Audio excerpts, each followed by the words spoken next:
ये सिर्फ हवा बनाने का, बोली से पूरा माहौल बनाने का प्रयास कर रहे हैं। जातीय उन्माद को इन्होंने हवा दिया था, वह फेल कर गया।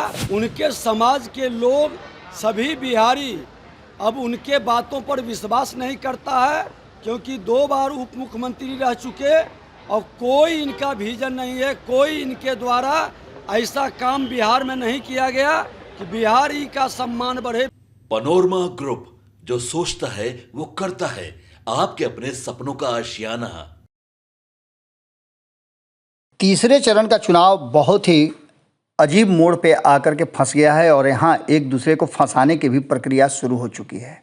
आपको बता दें कि लगातार 2 चरणों में जिस तरह से खुशी जाहिर कर रही थी इंडिया गठबंधन और खास करके तेजस्वी यादव, और तेजस्वी यादव के साथ साथ मुकेश सहनी जिस तरह से लगातार ये प्रयास कर रहे थे और ये बताने की कोशिश कर रहे थे कि 9 सीटों पे उनकी बढ़त है, और ऐसी स्थिति में भारतीय जनता पार्टी दूर दूर तक कहीं नज़र नहीं आ रही है। मोदी का मैजिक फेल हो चुका है। उसके बाद से भारतीय जनता पार्टी ने एंगल चेंज किया।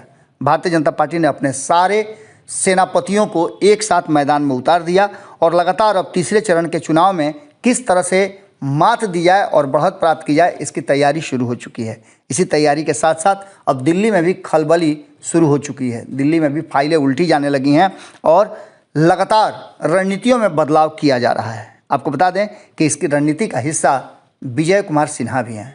विजय कुमार सिन्हा बिहार के उप मुख्यमंत्री हैं और उनके हाथ में भी इस बार कमान है भारतीय जनता पार्टी को 40 में 40 सीटें दिलाने का। विजय कुमार सिन्हा लगातार मेहनत कर रहे हैं और विभिन्न क्षेत्रों में चुनाव प्रचार कर रहे हैं। इसी क्रम में आज जब वो एयरपोर्ट पे पहुंचे चुनाव प्रचार करने जाने के दौरान, तो उनसे पत्रकारों ने बातचीत किया और पत्रकारों से बातचीत के दौरान उन्होंने आखिरकार जो बातें कही उसने तेजस्वी यादव को पूरी तरह से जकड़ लिया है। आपको बता दें कि विजय कुमार सिन्हा ने तेजस्वी यादव को पूरी तरह से फंसा लिया है और इस फंसाने में लालू प्रसाद भी चारों खाने चित हो गए हैं।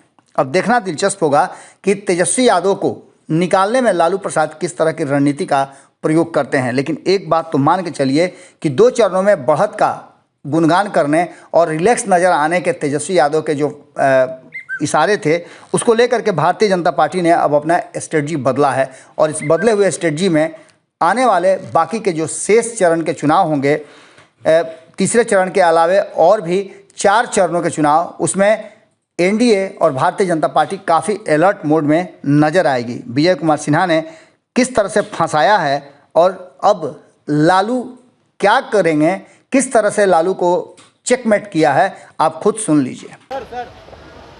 कल तेजस्वी यादव ने एक बयान दिया और कहा कि 2024 में मोदी युग का अंत हो गया है, क्या कहेंगे?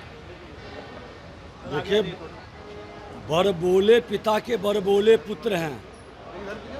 ये सिर्फ हवा बनाने का, बोली से पूरा माहौल बनाने का प्रयास कर रहे हैं। ज़मीनी हकीकत यही है कि जिस जातीय उन्माद को इन्होंने हवा दिया था, वह फेल कर गया।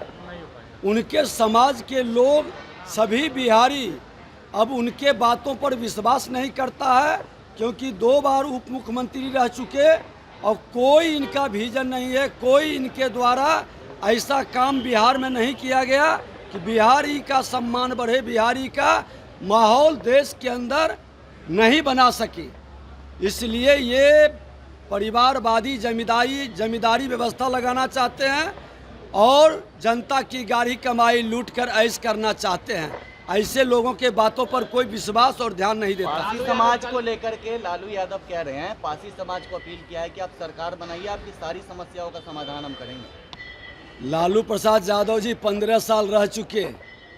अब चला चली के बेला में वो कितना पुत्र के लिए धृतराष्ट्र बन करके अपने पुत्र के लिए कितना जनता को झूठा आश्वासन देंगे।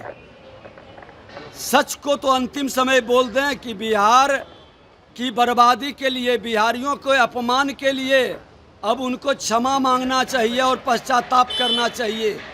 बिहार की जनता, ये परिवार जब तक बिहार के राजनीति में रहेगा, बिहारी का सम्मान कतई नहीं बढ़ेगा। पनोरमा ग्रुप, जो सोचता है वो करता है।